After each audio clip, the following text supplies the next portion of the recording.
Hey, it's Michael. Before we start the show, we want to let you know that our colleague, Pulitzer Prize-winning culture critic and host of the Times podcast Cannonball, Wesley Morris, is going to be hosting a live event next week at the Tribeca Festival. Wesley will be talking to the actress and activist Cynthia Nixon.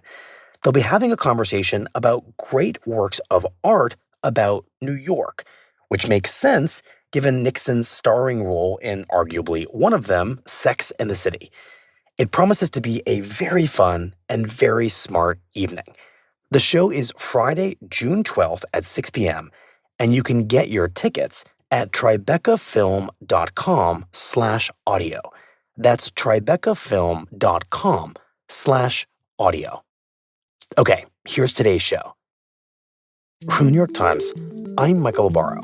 This is The Daily.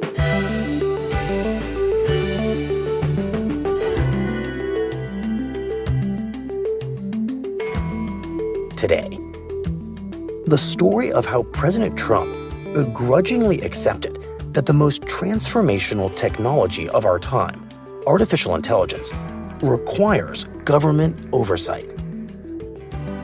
My colleague, Tripp Mickle, takes us inside the dramatic White House battle that has played out over the past few weeks and previews the coming fight over just how far federal regulation of AI should go. It's Thursday, June 4th. Tripp, welcome back to The Daily.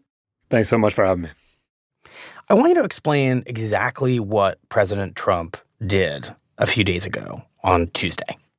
On Tuesday morning, as I was in the middle of my commute, I was bombarded with text messages saying that President Trump had, to many people's surprise, signed an executive order to regulate artificial intelligence. And it gives the government, for the first time really, under the Trump administration, oversight over AI models. And this is a big change for an administration that has had an entirely hands-off approach to regulating the tech industry and the companies that are pushing artificial intelligence forward.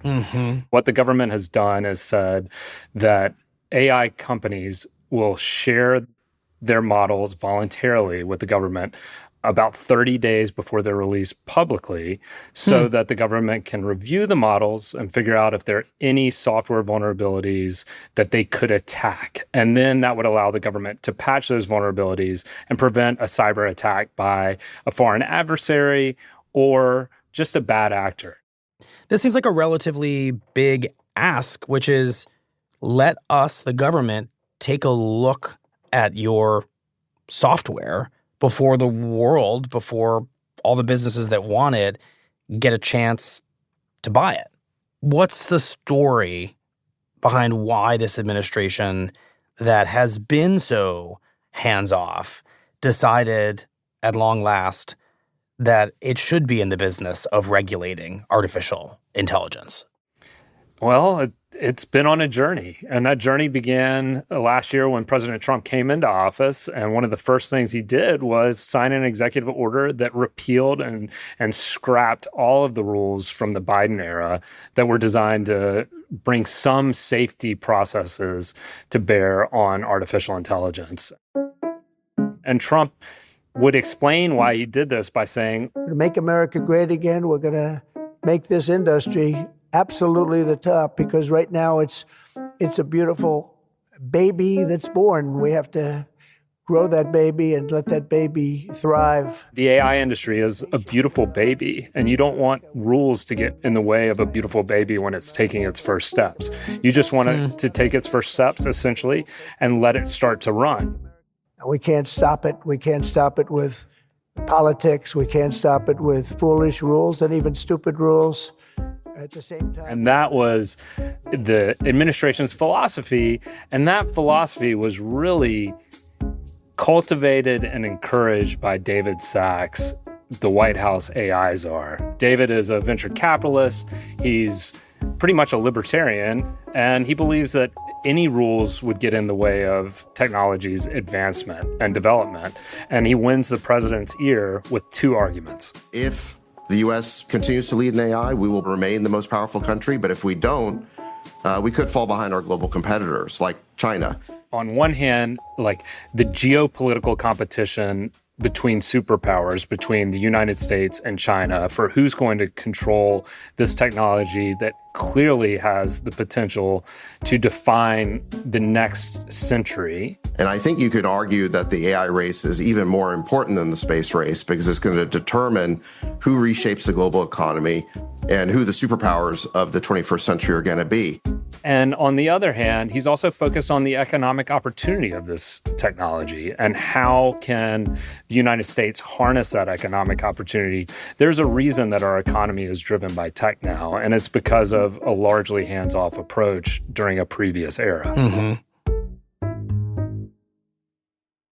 So given just how entrenched this thinking appears to be inside the Trump administration, embraced by the president and the person that the president turns to for advice on the AI industry, what ultimately changes this thinking and leads to the executive order?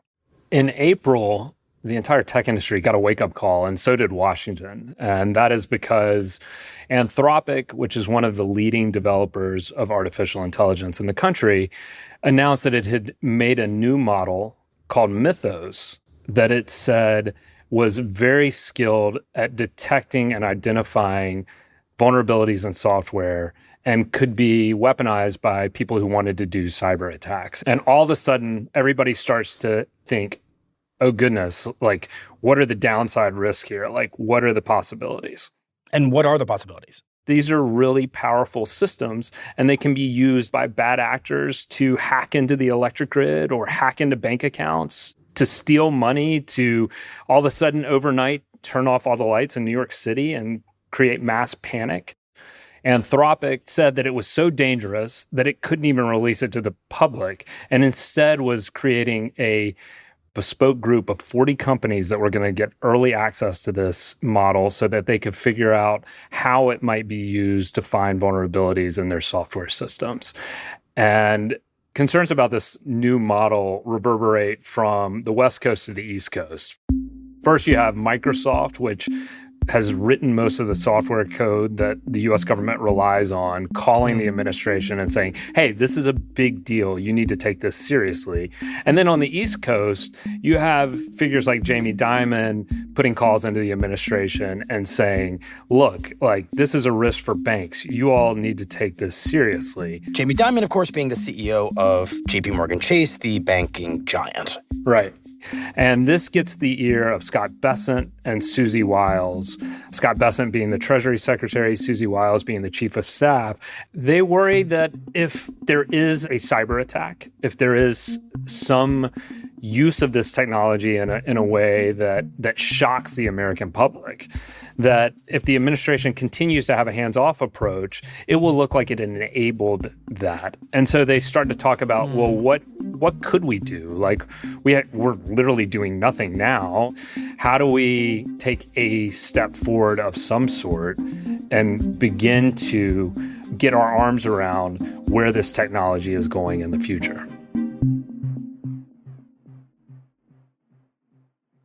So all of a sudden, after this hands-off approach has persisted and prevailed, there's now a countervailing force inside the White House, Bessent and Wiles, saying, wait a minute, we could have a real problem here. Let's slow this down. Let's have a conversation about what actually a hands-on approach might look like. And where does that go? In May, Scott Bessent and Susie Wiles began to organize conversations within the administration about how it could regulate the industry. And they began talking to AI companies about what approaches might be okay with the companies. Now, this is an administration that's trying to walk a tightrope here, right? I mean, they have said that we are very pro-innovation. We don't want any rules. And so they don't want to fully abandon that idea, but they want to also take a baby step forward or some step forward so that they do have some guardrails in place. And what they wind up coming up with is this idea of an up to 90-day window when they could review artificial intelligence models and assess whether or not those models are capable of finding software vulnerabilities. In essence, it wouldn't tell tech companies what they can't do, but it would allow the government to absorb information about what their technology can do so that the government is prepared for that and can help other key groups like banks and utilities also be prepared for those risks. And so a draft of the executive order is written. The administration schedules a signing ceremony in the Oval Office on Thursday, May 21st, and they begin to ask and invite chief executives to come to Washington to be there for this event. And in the run-up to that event, a couple of things happen. Joining me now is White House National Economic Council Director Kevin Hassett. Kevin, it's great to have you this morning. Welcome. Good to be here. One, Kevin Hassett, the head of the National Economic Council, goes on Fox TV. We're studying possibly an executive order to give a clear roadmap to everybody about how future AIs that also potentially create vulnerabilities should go through a process so that they're released to the wild after they've been proven safe, just like an FDA drug. And describes the process that they're considering as something akin to what the FDA does for drug approvals. An FDA for AI? That would vet, you heard that correct, folks, that would vet new models for safety. The thing we've been talking about not doing here, the thing David Sacks... This freaks out Silicon Valley constituents and leads to real worry that the administration's going to slow down the development of artificial intelligence and basically just slam the brakes on it. In the same way that it's like really hard to get a new drug out the door, they fear that it's going to be really hard to get new artificial intelligence models out the door. And Thursday morning rolls around, and it's time for President Trump to gear up to sign this executive order. And that morning, he begins to get skeptical about it and say, what is this on my calendar? And he starts calling tech executives and saying, hey, what do you think of this? And so he speaks to a number of tech executives, including Mark Zuckerberg, Mark Andreessen, the venture capitalist, who has a tremendous amount of influence on the White House, and most importantly, David Sacks. And David Sacks tells him directly, don't sign this. This is a bad idea. Wow. And within a few hours of that, the president's on TV doing another event. Why has today's executive order on AI been postponed? Because I didn't like certain aspects of it. I postponed it. I think it gets in the way of, we're leading China, we're leading everybody, and I don't want to do anything that's going to get in the way of. And he says that he's canceling the executive order signing of it because he's concerned that it's going to create rules that slow down the industry. I really thought that could have been a blocker, and I want to make sure that it's not.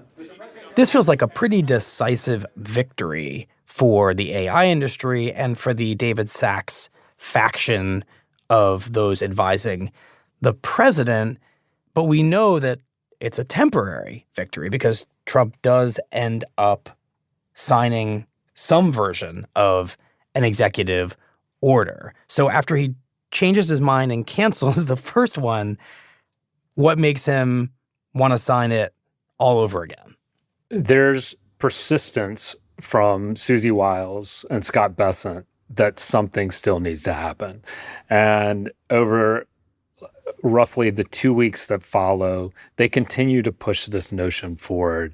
And the president convenes a meeting this Monday at the White House with David Sacks, Scott Bessent, Defense Secretary Pete Hegseth, and other principals who have a vested interest in this. And they basically wrestle with, how do we get this done? And in the course of that conversation, there are a few changes made to the executive order. One is that 90-day window is reduced to up to 30 days. So cut down by a third. That's a lot. Yeah, that's a lot. And there's a line added about how nothing in the executive order can be construed to authorize a mandatory government licensing, pre-clearance, or permitting process to be put in place. Mm-hmm.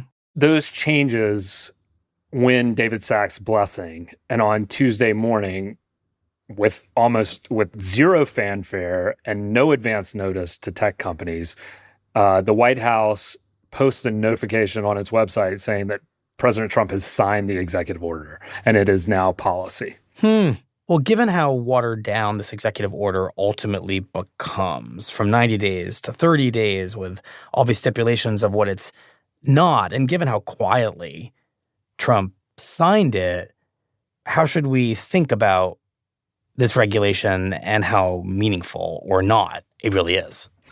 It is small by design, no doubt about it. But it shows how the ground has shifted in Washington on AI policy. And the door has now been cracked open to have a bigger conversation about whether or not there should be other rules or regulations in the future. Remember, this technology is moving really, really fast, and everyone was blindsided in April. So, trying to catch up to where the technology is going is where a lot of people's head is right now in Washington.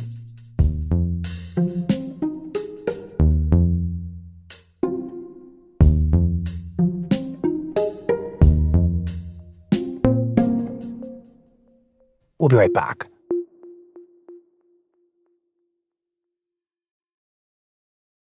Tripp, I want to turn to this bigger conversation that's happening in Washington about what the right level of regulation for AI is. I mean, obviously, the way that the factions inside the White House resolved this debate was through this baby step of this executive order. My sense is that beyond the White House, there's less interest in just baby steps. Yes. I mean, and there has been a steady drumbeat that has increased in volume over the past year.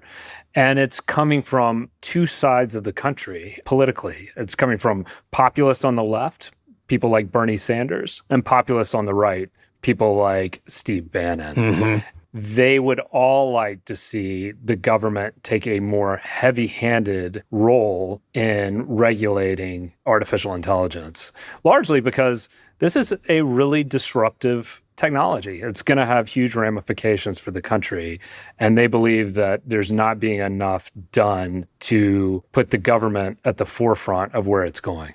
Well, let's start with the populists on the right and what's motivating their concerns about AI. Artificial intelligence and a free society are totally and completely incompatible. Let me repeat that. Artificial intelligence and a free society are absolutely and totally incompatible. Full freaking stop. Steve Bannon has long been skeptical of big tech. A lot of the broligarchs and tech broligarchs, as he calls them. It's not that I don't think AI has tremendous benefits. It obviously does. But the downside is so unlimited. Because he's really concerned that they're going to sell out the American public, enrich themselves, and they're going to do it without any transparency or any accountability.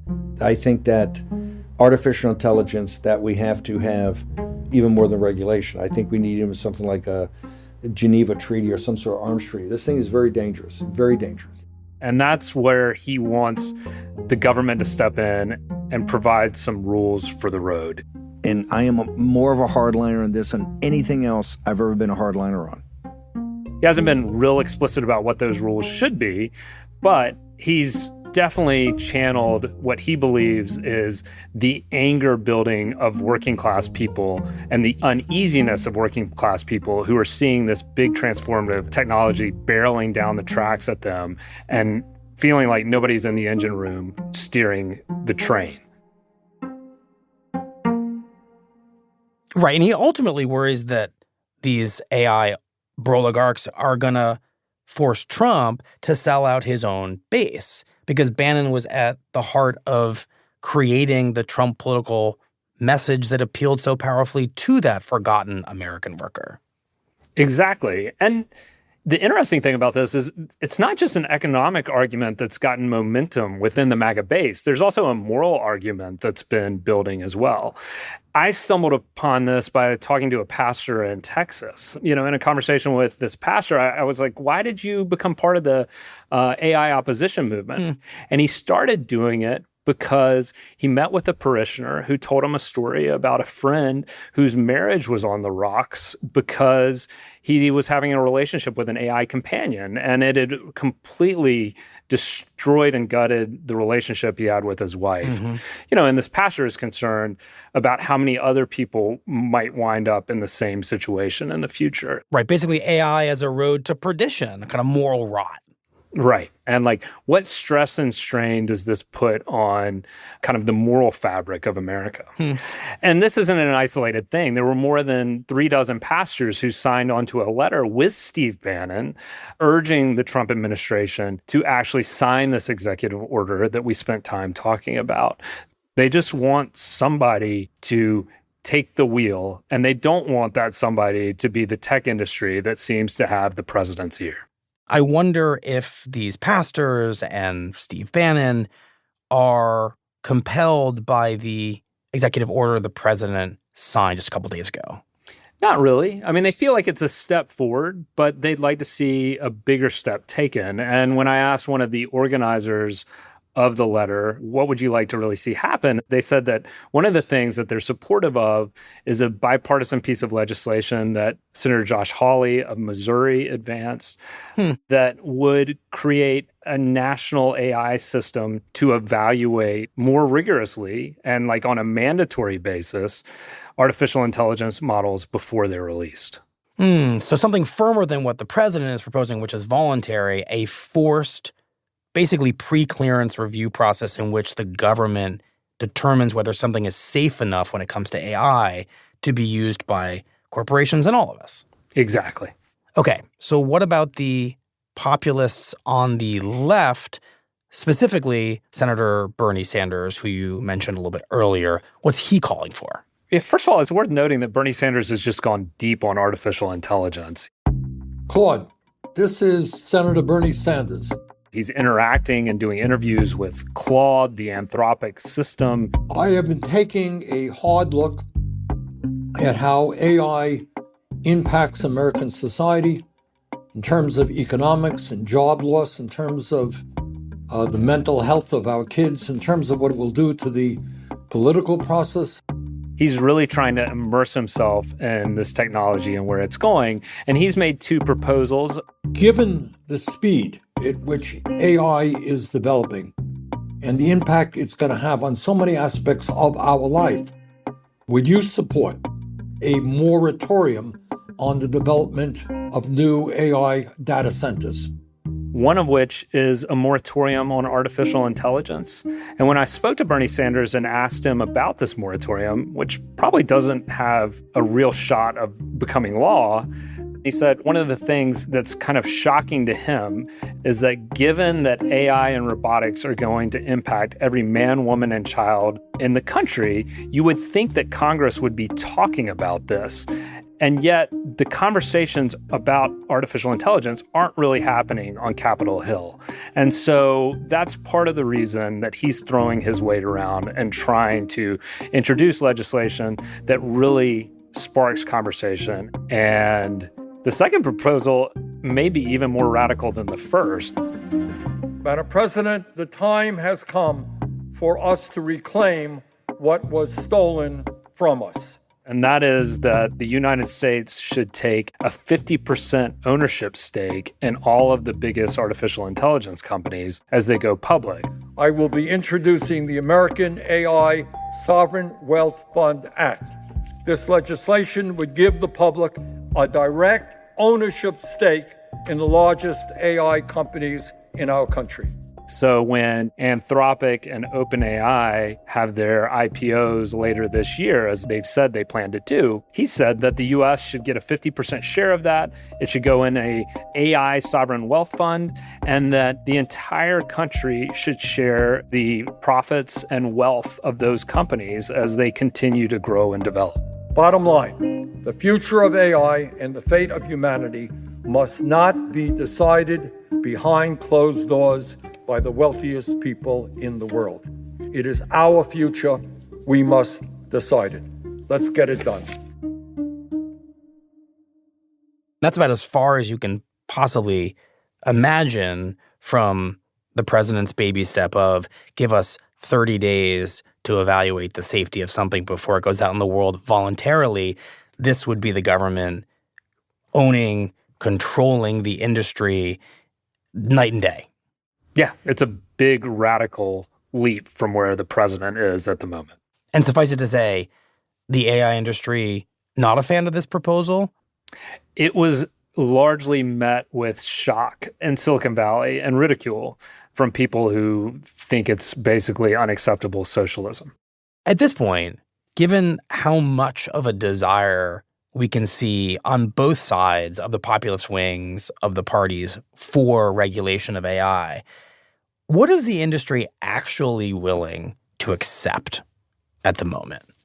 The industry, at the same time these conversations are happening, seems to be recognizing that it has a big problem with the American public at the moment, that it's got a trust deficit. I mean, that's pretty clear based on the polling data that's been coming out, based on the rise in AI opposition, and then based on like a very violent act that happened here in San Francisco. A Molotov cocktail was thrown at Sam Altman's home, Sam Altman being the CEO of OpenAI. And that was a bit of a wake-up call for everybody in terms of making people recognize that developing this technology without any rules also has risk for the companies who are pushing it forward. And so what you've seen in the wake of the executive order, and we're just talking like days, Michael, like this is just a few days later, OpenAI came out on Wednesday with its own post encouraging Congress to sit down and adopt more rigorous rules for the artificial intelligence industry. Now, this is a company that has largely opposed rules up until this point, and that to me just speaks to the type of shift that's taking place right now. But is that a genuine request by a major AI company to be regulated? Is that just a public relations gesture?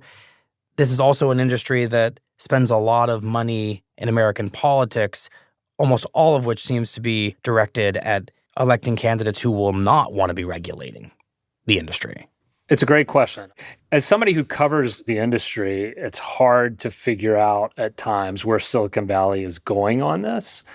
And OpenAI is a good example.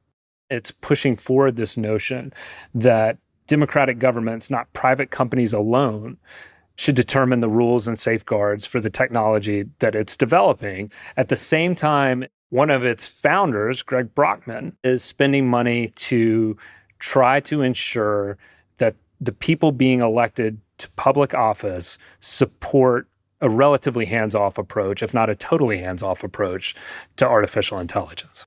Right. I mean, I have the question of whether, in the end, what ultimately may lead to meaningful regulation of this industry is what leads to meaningful regulation of any industry, which is some sort of massive crisis. And the two that come to mind are the FAA, the regulatory body over the commercial airline industry.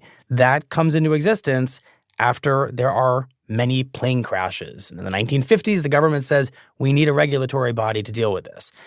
After the financial crisis in 2008, the U.S. government wakes up and says, we need a much more robust set of regulations around banks and derivatives and American finance. And so we get that regulatory scheme. Is that just at this point the most likely scenario in which we get meaningful regulation for AI? Something goes quite badly wrong. Given the paralysis on Capitol Hill, I think that's the right way of looking at this, that there needs to be not just a mythos that isn't released publicly, but there needs to be a mythos that has been released and the lights need to go out in New York City or something like that, right? Maybe that's what moves the ball forward on this. At the same time, though, talking about this, I can't help but think that here we are in 15 years into the social media revolution that Facebook brought about. We've been dealing with tremendous polarization as a consequence of that. There have been mental health issues for young people. There have been concerns about child sexual abuse material. Right. There have been crisis on top of crisis. And there's not been a single rule written, right? That segment of the tech industry remains unregulated. And so I can't help but look at this and wonder, could this kind of nascent segment of the tech industry, artificial intelligence, also just run out the clock in perpetuity? Right. You're raising the real prospect that tech and AI may defy the history of crisis and regulation in this country that we've had with most industry. It has so far. And it's got a really big bully stick that it's carrying around. And that is how much it is driving the U.S. economy. And we're talking about a third to more than half of GDP growth at this moment is coming from artificial intelligence and the build out of artificial intelligence. Wow. And that is a big reason that it took so long for this executive order to be enacted. But at the same time, many of those economic benefits aren't being distributed broadly to everyone. I mean, they're flowing to the few across a broad swath of the country. What people are living with are anxieties about what this technology is going to do. Is it going to eliminate my job? Is it going to result in a data center in the backyard? Is it going to break up a family? If those pain points begin to bleed from the progressive populist wing and the MAGA populist wing of the country into a broader swath of the public, then the pressure to take action and have real regulation will be impossible to ignore.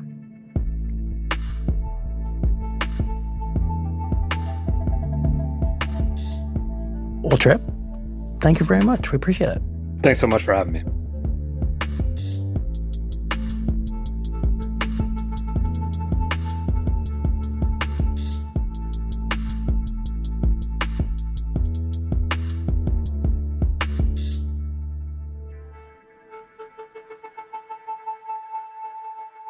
We'll be right back.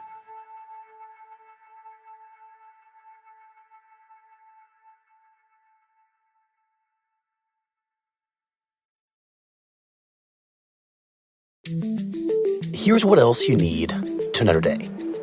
On this vote, the yeas are 215 and the nays are 208. The concurrent resolution is adopted.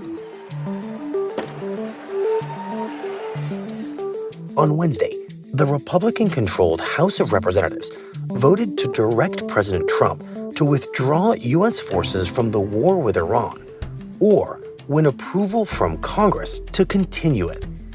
4 Republicans sided with Democrats in a sign of the growing bipartisan opposition to a conflict that is now in its 4th month. The vote is seen as largely symbolic because even if the legislation makes its way to Trump's desk, he's expected to veto it. Meanwhile, Iran fired a barrage of missiles and drones at 2 U.S. allies, Kuwait and Bahrain, undermining the claim made by the Trump administration that the war is over. The attacks in Kuwait proved deadly. Iran struck Kuwait's international airport, killing 1 person, injuring scores of others, and setting an airport terminal on fire. Today's episode was produced by Caitlin O'Keefe, Asta Chaturvedi, and Diana Wynn. It was edited by Mark George and Annie Minoff, and contains music by Marian Lozano, Dan Powell, and Diane Wong. Our theme music is by Wonderly. This episode was engineered by Alyssa Moxley.